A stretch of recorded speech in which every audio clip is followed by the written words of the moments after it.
नमस्कार मित्रांनो, आमच्या तेजोवलय न्यूज चॅनलमध्ये आपले स्वागत आहे। स्टेट बँक कॉलनी म्हणजे उच्चभ्रू लोकांची कॉलनी। याच कॉलनीच्या लगत गोकुलधाम सोसायटी व राजनगर आहे। मात्र हे दोन्ही ठिकाण अश्लील कृत्य व व्यवसाय करणाऱ्यांचे व दारुड्यांचे अड्डे झालेले आहेत। परिणामी परिसरातील नागरिक त्रस्त झाले असून याकडे पोलिसांचे लक्ष तर नाहीच, शिवाय परिसरातील उच्चभ्रू शिक्षित नागरिकसुद्धा डोळे बंद करून बसलेले आहेत। कुणीही याविरुद्ध तक्रार करण्याची तसदी घेतली नाही। राजनगरचे अवलोकन केले असता या परिसरात ठिकठिकाणी दारू बाटल्यांचा खच पडलेला दिसून येतो, तर आडमार्गाने अश्लील कृत्य करण्याकरता वापरलेले कंडोम पडलेले आढळतात। हीच अवस्था गोकुलधाम परिसराची सुद्धा आहे।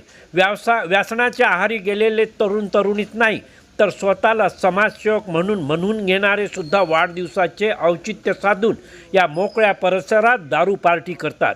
एवढ्यावरच ते थांबत नाही, तर दारूच्या बाटल्या सिमेंट रस्त्यावर फोडून मर्दुमकी गाजविल्याचा आव आणतात। फुटून रस्त्यावर विखरलेल्या काचांनी अनेकांना जखमी केले आहे। भल्या पहाटे या परिसरात फिरायला येणारे वयोवृद्ध नागरिक, महिला, तरुण तरुणी, लहान बालके आदी त्रस्त झाले आहेत। रस्त्यावर विखुरलेल्या काचा पायात रुतल्यामुळे अनेकांना रक्तबंबाळ व्हावे लागले।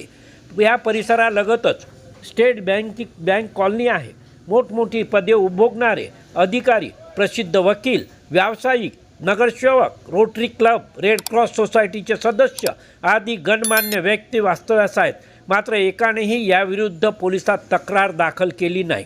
त्रास सहन करत मूग गिळून बसले आहेत। यामुळे नैतिकता विसरून गैरकृत्य करणाऱ्यांची हिंमत चांगलीच वाढली। एका व्यक्तीने त्यांना रोखण्याचा प्रयत्न केला, मात्र नशेडी त्यांच्याच मागे चाकू घेऊन धावल्याचे बोलल्या जात आहे।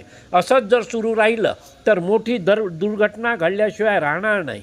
या परिसरात फिरायला येणाऱ्या संजय जगताप, रवी घाटोळ, सुनील सोनटक्के, अविनाश टाके, रवी गोहत्रे आदींनी प्रसिद्धी पत्रकाच्या माध्यमातून आपल्या व्यथा व अनुभव आमच्याकडे मांडल्या।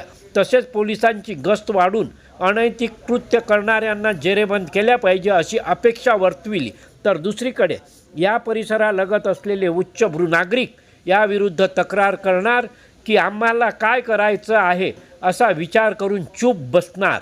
पोलीस प्रशासन गस्त वाढविणार काय, असे अनेक प्रश्न विचारले जात आहे।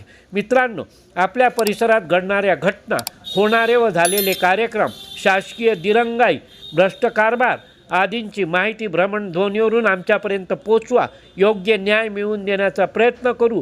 कुणाचीही गय केल्या जाणार नाही। कृपया आमच्या तेजोवलय न्यूज चॅनलला लाईक, शेअर, सबस्क्राईब करून बेल आयकॉनची बटन दाबा। धन्यवाद। जय हिंद, जय महाराष्ट्र।